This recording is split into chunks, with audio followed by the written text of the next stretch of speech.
Hello everyone. Last के कुछ videos में हमने सीरीज़ और सीरीज़ पर लगने वाले अलग अलग फंक्शंस एंड ऑपरेशंस देखे थे।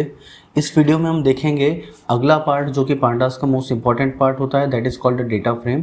डेटा फ्रेम क्या होता है? तो डेटा फ्रेम की सिंपल सी डेफिनेशन है कि वह टेबल या वह चीज़ जिसके अंदर बहुत सारी सीरीज़ कंबाइंड रहती है, means group of series is called data frame. आपने जो भी एक नॉर्मल टेबल अपनी लाइफ में देखी है जिसमें डेटास डले हुए होते हैं, उन्हें ही यहाँ पर डेटा फ्रेम कहा जाता है।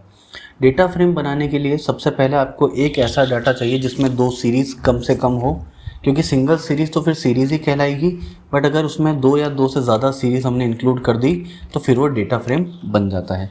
इसके लिए पहले हम मल्टीपल सीरीज़ बनाएंगे और उसे एक डेटा फ्रेम में कंबाइंड करेंगे। सीरीज़ मल्टीपल बनाने के लिए आप स्वयं के हाथ से भी डेटा लिख सकते हैं, परंतु हम यहाँ पर रैंडम के द्वारा सीरीज़ बनाने वाले हैं।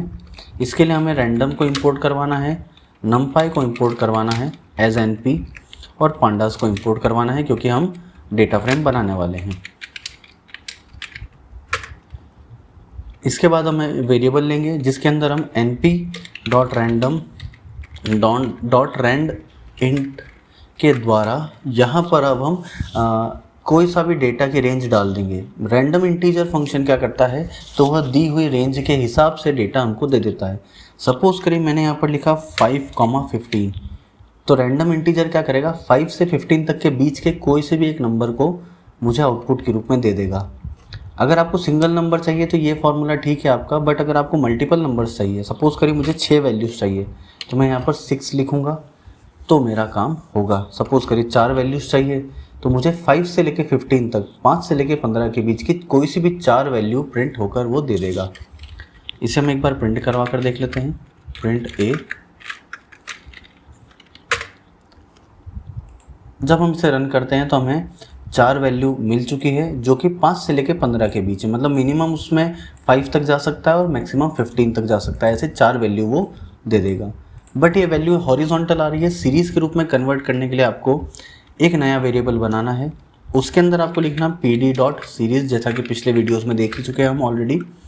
फिर लिखना है a, क्योंकि हम a को कन्वर्ट करना चाहते हैं सीरीज़ के अंदर, और कन्वर्ट करके जब सीरीज़ बना देंगे तो उसको हम रखेंगे b के अंदर।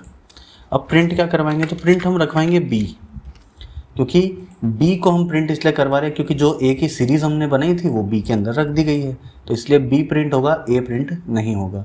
जैसे हम इसे रन करते हैं तो हम देखते हैं कि हमारे पास एक डेटा आ चुका है जो कि सीरीज़ के रूप में है, जिसमें हम इंडेक्स भी देख पा रहे हैं। पहले जब नॉर्मल हमने प्रिंट करा था तो इंडेक्स नहीं आए थे, बट अब इंडेक्स भी आ रहे हैं। तो ये तो थी हमारी एक सिंगल सीरीज़, बट अब हम एक काम करते हैं, अब हम मल्टीपल सीरीज़ बना लेते हैं। यहाँ पर बी पे एक और बार हम यही वाली चीज़ को रन कर देंगे। चूँकि मैं एक सब्जेक्ट वाइज मार्क्स की लिस्ट बनाना चाहता हूँ तो इसलिए मेरा मिनिमम होगा 0 और मैक्सिमम होगा 100। सेम चीज़ मैं यहाँ पर भी अप्लाई करूँगा। अब हमने यहाँ पर 4 सीरीज़ बना ली है एक तरह से, बट ये सीरीज़ हॉरिजॉन्टल वाली है, वर्टिकल वाली नहीं है, क्योंकि अभी तक हमने इनको प्योर सीरीज़ में कन्वर्ट करा नहीं है pd डॉट सीरीज़ के द्वारा। तो अब हम इसमें ये करेंगे कि अब हम एक बनाएंगे डिक्शनरी। डिक्शनरी में हम यहाँ पर पहला वाला सब्जेक्ट लिख देंगे, सपोज़ करिए हिंदी, तो उसको हम डबल इन्वर्टेड कॉमा में लिख देंगे, सिंगल में भी चल जाएगा, कोई प्रॉब्लम नहीं है। हिंदी।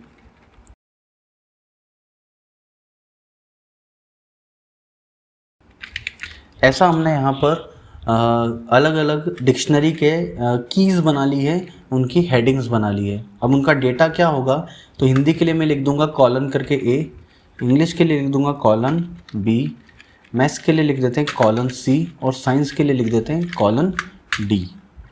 ये हमारी एक डिक्शनरी रेडी हो गई है। अब हम ये करेंगे कि हमारी जो डिक्शनरी हमने बनाई है इसको हम एक नई डेटा फ्रेम में कन्वर्ट करेंगे। तो डेटा फ्रेम के लिए फिर से आपको एक वेरिएबल लेना है।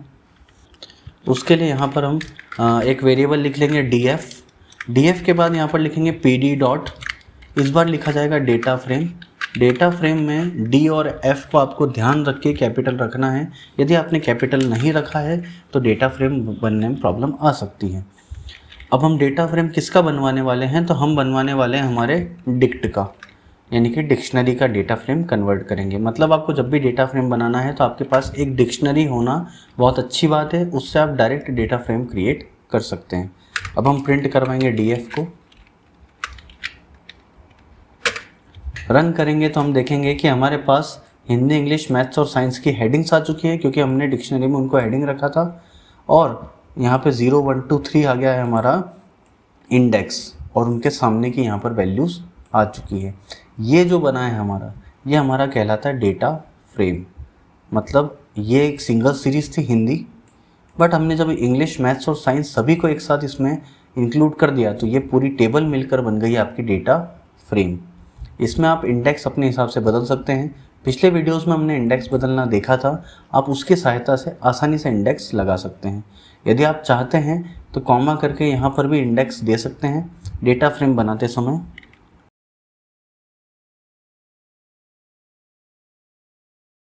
हमने यहाँ पर अब इंडेक्स भी साथ में दे दिया है डेटा फ्रेम में। डेटा फ्रेम में डेटा उठाया जाएगा डिक्ट से, बट इंडेक्स उठाया जाएगा हमारा इंडेक्स इक्वल से। इसको हम बड़े ब्रैकेट में इनक्लोज कर देते हैं, वरना ये चलेगा नहीं। अब हम इसे रन करते हैं। जैसे हमने रन करा है तो हमारी जो डेटा फ्रेम है वो यहाँ पर प्रिंट हो चुकी है, जिसके अंदर सब्जेक्ट की जगह पर सब्जेक्ट के नाम आ रहे हैं, क्योंकि डिक्शनरी में वही डला हुआ था। और जहाँ पे यूज़र का नाम आना चाहिए, स्टूडेंट का नाम आना चाहिए, वहाँ पर हमने इंडेक्स के द्वारा वो नाम दे दिए हैं। आप चाहें तो अलग से एक सीरीज़ बनाकर इंडेक्स इक्वल टू उस सीरीज़ का नाम भी यहाँ पर डाल सकते हैं। आई होप आपको इस वीडियो में बहुत कुछ समझ में आया होगा, कैसा डेटा फ्रेम बनाया जाता है, कैसा उसका इम्प्लीमेंटेशन करा जाता है और कैसे उसे अप्लाई करा जाता है, कैसे आप रैंडम फार्मूला के, रैंडम फंक्शन के द्वारा रैंडम इंटीजर लगाकर अलग अलग सीरीज़ जल्दी से बना सकते हैं और उसका यूज़ आप आगे चल के कर सकते हैं। तो इस वीडियो में इतना ही रहेगा। नेक्स्ट वीडियो तक के लिए thank you and good bye.